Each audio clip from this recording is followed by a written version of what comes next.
Ivoiriens et Ivoiriennes, apprenez à connaître votre histoire. Regardez très attentivement la vidéo qui va suivre. Vous apprendrez que l'indépendance de notre cher pays n'a pas été octroyée sur un plateau d'or. Il a fallu se battre.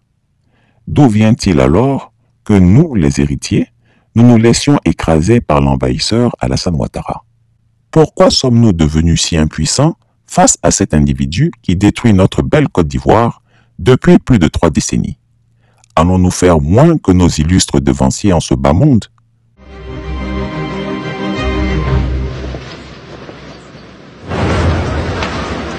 Au début des années 50, en Afrique subsaharienne, plusieurs partis ont déjà réuni leurs forces au sein du Rassemblement démocratique africain, un mouvement proche des communistes. L'un de ses principaux animateurs, le député ivoirien Félix Houphouët-Boigny, veut abolir la domination coloniale. Une revendication inacceptable en ces temps de guerre froide.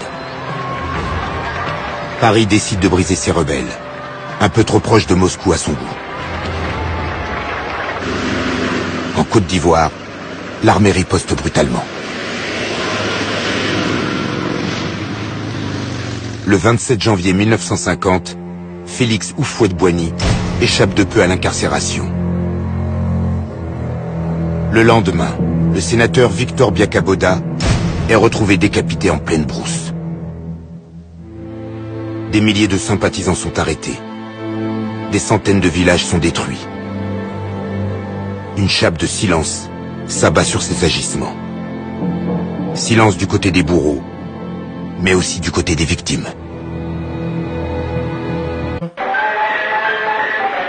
Seul un film témoigne de ces exactions. Afrique 50, tourné clandestinement par un jeune cinéaste, René Vauthier, militant du Parti communiste.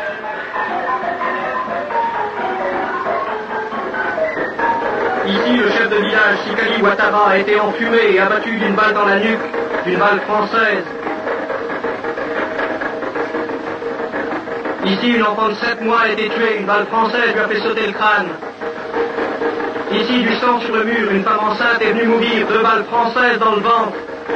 Sous cette terre d'Afrique, 4 cadavres, 3 hommes, une femme, assassinés en notre nom à nous, gens de France.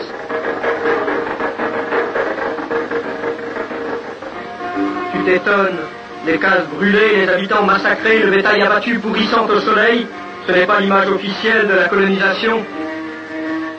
Amis, la colonisation, ici comme partout, c'est le règne des vautours. Afrique 50 est l'un des premiers films anticolonialistes français. Il sera interdit durant près de 40 ans. Son auteur sera arrêté, mais le film circule clandestinement et indigne les militants de gauche.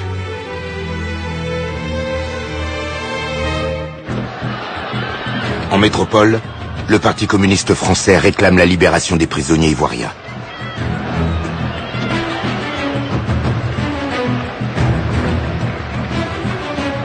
Pour ne pas ouvrir un nouveau front en Afrique, le gouvernement affine sa stratégie. Un marché est proposé à Houphouët-Boigny. En échange de l'abandon des charges qui pèsent contre lui et son parti, Paris impose la rupture avec le Parti communiste. Pour éviter à son pays les foudres des autorités coloniales, Houphouët-Boigny accepte et rentre dans le rang. Il deviendra même ministre quelque temps plus tard. Et la Côte d'Ivoire connaîtra une période de relations privilégiées avec la métropole. Pour inaugurer le nouveau port d'Abidjan en Côte d'Ivoire, M. Fourcade, président de l'Assemblée de l'Union française, M. Mitterrand, ministre de la France d'Outre-mer, s'était spécialement déplacé. Le port d'Abidjan va permettre en effet de donner à la Côte d'Ivoire un nouveau développement.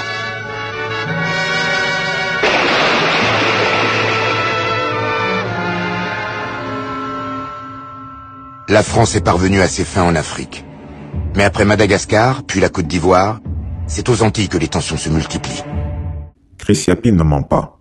Retrouvez Chris Yapi sur son nouveau compte Twitter, ses 2 chaînes YouTube, sa chaîne Dailymotion, Instagram et Mediapart.